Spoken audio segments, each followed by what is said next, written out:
নবীগণের 10টা বৈশিষ্ট্য, সব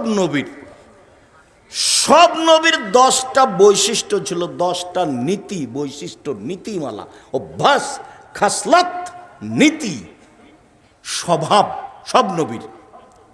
এক, মোচ কেটে ফেলা, ব্লেড ব্যবহার করা হবে না, মোচ কিছু থাকবে। 2, দাড়ি বড় করা, চেঁচে ফেলে যে তার উপরে অভিশাপ হবে। কেন? ও মহিলা হতে চায়, এটা মহিলার সাদৃশ্য, এভাবে বলা হবে না।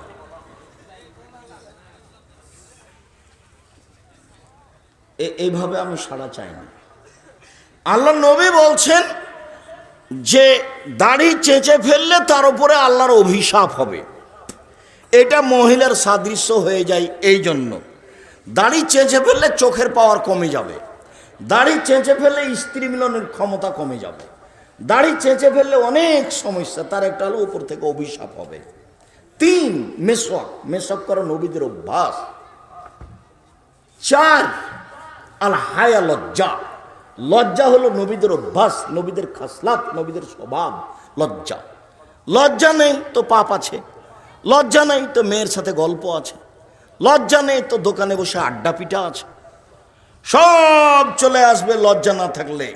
সকল নবীর একটা বাক্য ছিল,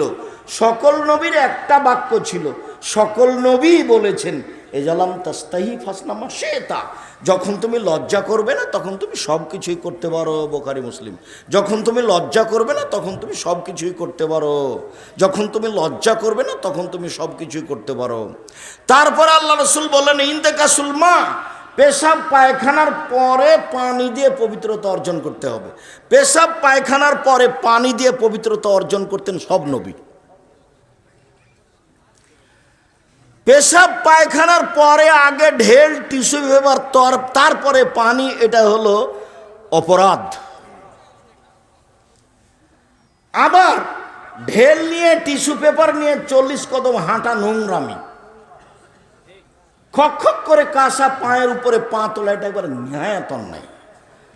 জান্নাতের আশায় পবিত্র হওয়ার লক্ষ্যে যদি 40 কদম হাঁটতেই হয় ঢেল টিস্যু পেপার নিয়ে, খক করে কাশতেই হয়, যদি পায়ের উপরে পা উঠাতেই হয়, তো সে একাই কেন, তার বউ করবে।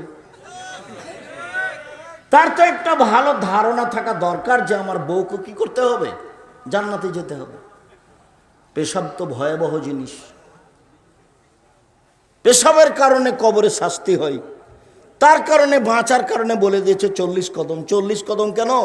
40 ঘন্টা পরে যদি ঢেল ফেলে তবুও পেশাব আসবে। কেন? ওটা তার অভ্যাস হয়ে গেছে, এটা ওয়াসওয়াসা, ফেললেই তার মনে হবে পেশাব আসলো মনে হয়। আপনি পেশাব করে পানি দিয়ে পবিত্র অর্জনকে উঠে যান, আর যদি এখন মনে আসে যে পেশাব আসলো, তাহলে আপনি শয়তানকে বলেন যে পেশাবে কাপড় ভিজে যাক তবু ওযু করবো না, পেশাবে কাপড় ভিজে যাক তবু ওযু করবো না, তুই এখান থেকে সর, নইলে শয়তান আপনাকে মেরে ফেলে দিবে। বারবার অজু করতে হবে, একটু পানি, ইন্না লিল্লাহ, পেশাবের পানি মনে হয় কাপড়ে লেগে গেছে, ও টয়লেট থেকে বেরিয়ে হতে পারে না 40 মিনিট। তো মৌলানা সাহেব বলছে যে যখন আমি বের হতে চাই তখন আমার বউ মুড়ি দেয়, আর যখন আমি বের হওয়ার সময়তে টয়লেটে যাই তখন আমার বউ ভাত রান্না শুরু করে। আমার টয়লেট থেকে বের হয়ে আস্তে আস্তে রান্না রেডি হয়ে যাবে, খেয়ে বেরোবে। একজন মৌলানা সাহেবের কথা, কিভাবে তাকে ওয়াসওয়াসা ঘিরে রেখেছে, এটা হলো শয়তান করাচ্ছে। আল্লাহ নবী বলেছেন উজু শেষ, বাস একটু হাতে পানি নিয়ে লজ্জাস্থান সামনাসামনি ছিটিয়ে দিবেন। অজুর বিস্তারিত বিবরণ দেখেন, জুমার খুতবা আব্দুর রাজ্জাক বিন ইউসুফ চলছে পবিত্রতা, 2 মাস থেকে চলছে পবিত্রতা আলোচনা। আগামী জুমায় শেষ হবে ইনশাল্লাহ, পবিত্রতা নিয়ে আলোচনা চলছে ইনশাল্লাহ। সম্মানিত দিনী ভাই বোন, কোথায় আছি? যে আল্লাহকে বলছে যে বলছে মহিলাকে যে আমি আল্লাহকে ভয় করি, এ থাকবে বিশেষ ছায়াতলে। তারপরে যে দান করে, তার ডান হাত দান করে, তার বাম হাত বুঝতে পারে না, মানে গোপনে দান করে, এ বিশেষ ছায়াতলে থাকবে। ওই হাদিসটা শেষ হয়নি, 10টা বৈশিষ্ট্য। তারপরে বৈশিষ্ট্য হলো নখ কেটে ফেলা। সব নবী নখ কেটে ফেলতেন। নখ বড় রাখা যাবে না। নখ বড় রাখা, নেইল পালিশ দেওয়া ইহুদি খ্রিস্টানদের পতিতালয়ের মেয়েদের বৈশিষ্ট্য। নখ বড় রাখা, নখে নেইল পালিশ দেওয়া ইহুদি খ্রিস্টানদের পতিতালয়ের বৈশিষ্ট্য।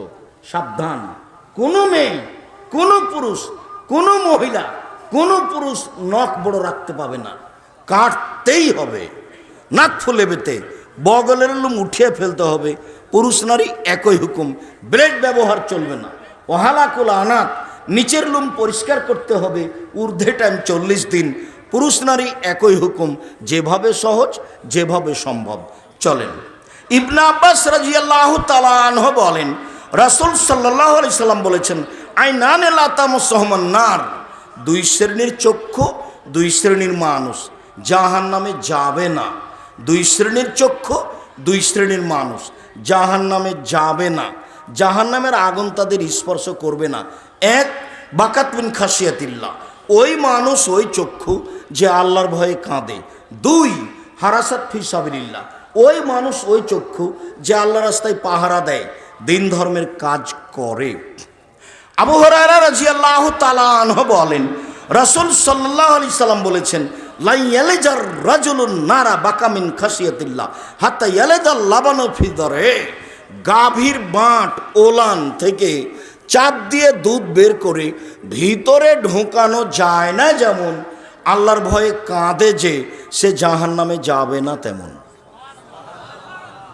আবার বলি, একটু কাছাকাছি চলে এসেছি, ধৈর্যের পরিচয় দিবেন।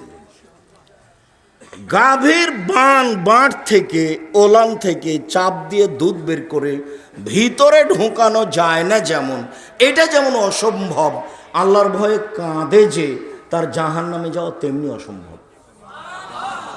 এটা আল্লাহ রাসূলের মুখের ভাষা নকল করছি আপনার সামনে।